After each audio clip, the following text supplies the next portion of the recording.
Well, the nominees for Game of the Year at the Game Awards has came out. That was dropped today. If you're watching this video, I am dropping it same day.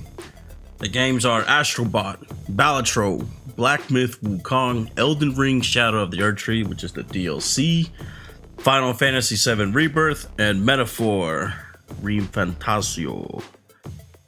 And I actually called this list if DLC was allowed. Now, that's a controversy that's already starting. A lot of people are like, how can DLC be nominated? They did warn everybody yesterday, full 24 hours before this list dropped, by dropping this on their site. The Game Awards, or it says here, are DLCs, expansion packs, and remakes, remasters eligible? The Game Awards aims to recognize the best creative and technical work each year, irrespective of the format of that content's release. Expansion packs, new game seasons, DLCs, remakes, and remasters are eligible in all categories if the jury deems the new creative and technical work to be worthy of a nomination. Factors such as the newness of the content and its price value should be taken into consideration. There was no doubt that this year that Shadows of the Erdtree, Elden Ring's DLC had enough content to be a game of its own. So I think a lot of people are looking at it as Elden Ring already came out, Elden Ring already won, how could you nominate Elden Ring? The expansion is basically a whole nother game, and the length of the time it takes to beat is probably, just as much as some of these games that are on this list. I would say that it definitely qualifies if it goes by their, definition and price, etc. So there was no doubt in my mind that if it was eligible, that it was going to be nominated. It was the best game this year, honestly. Now, I also had a category. I called this list, by the way, with Shadows of the Erdtree, that this is exactly how it looked. If it didn't have Shadows of the Erdtree, if it wasn't eligible, the only game that it would have made sense here would have been Silent Hill 2.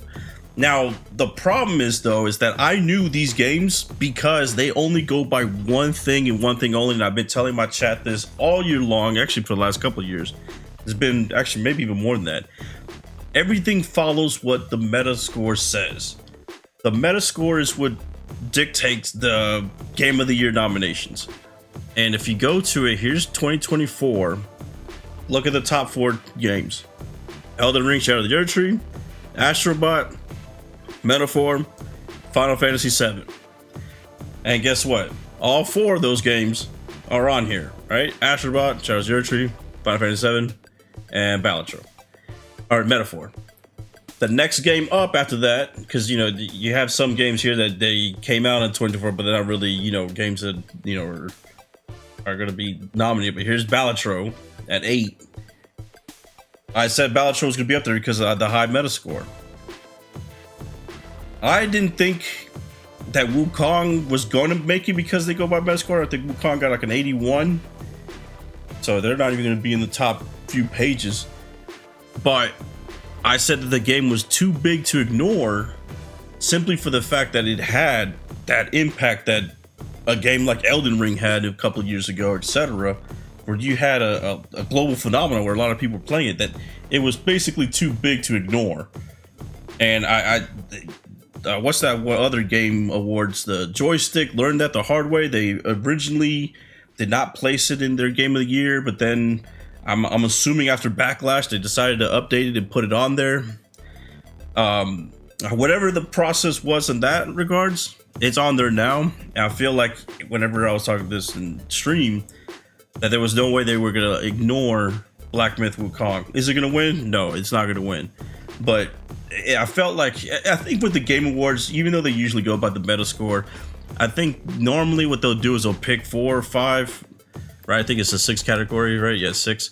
They'll pick 5, and then they'll do an indie game, and they probably justify it as it's an indie game, so we can put it in here.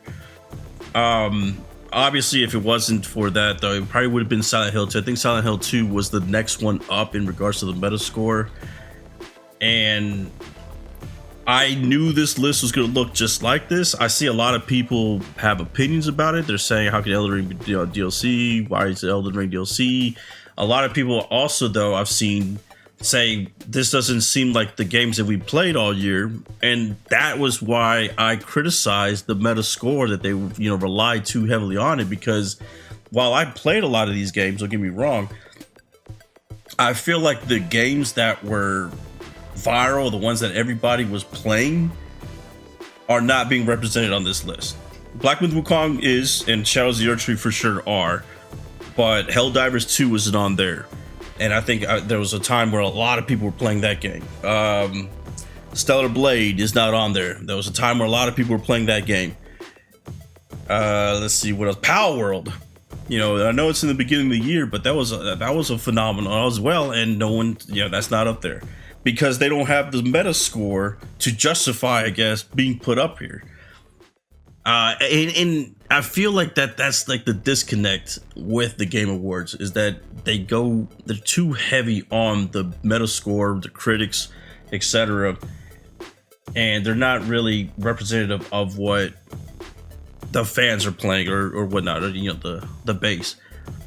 Now, if I go to the nominations or to vote, I'm pretty sure that looking at this list, you're probably gonna have a lot of people go with Elden Ring or Wukong if they go by fan vote.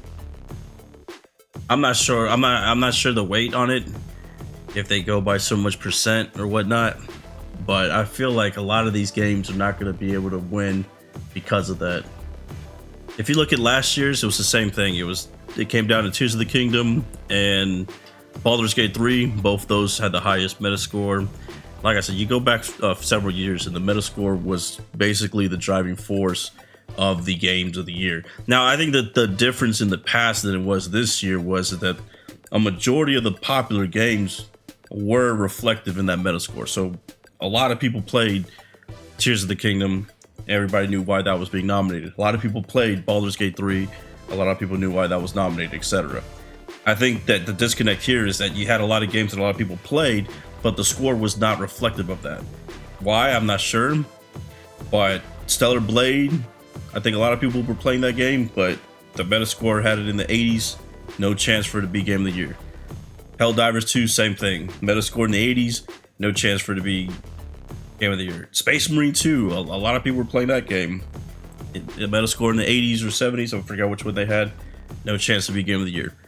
So this year, even Wukong was like that.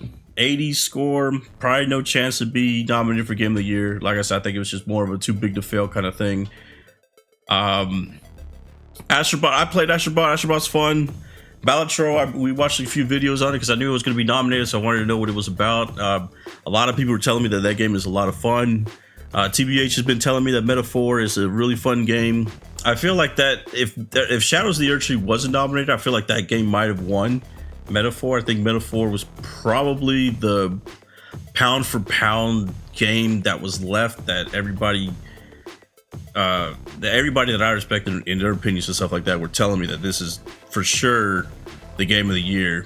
I do think though that there's not that many people playing it. It's just a lot of people that I know are playing it, but it doesn't necessarily mean that a lot of people that are out there are playing that game, because I do see, same with Final Fantasy 7 and stuff like that, we have a lot of people that have played it that I know personally, but when I ask people like in chat and stuff like that, hey, have you played this game, they'll be like, nah, I haven't played it yet. And the sales reflected that as well, that not many people were playing as much as the other Final Fantasy 7 remake. I love Final Fantasy 7 remake, so I haven't played it yet myself. Rebirth, I've been wanting to. I don't know why I haven't played it yet, but I feel like, if everything was exact same, or if it's, even closer to what it was on the remake, then I'm going to have a lot of fun with it.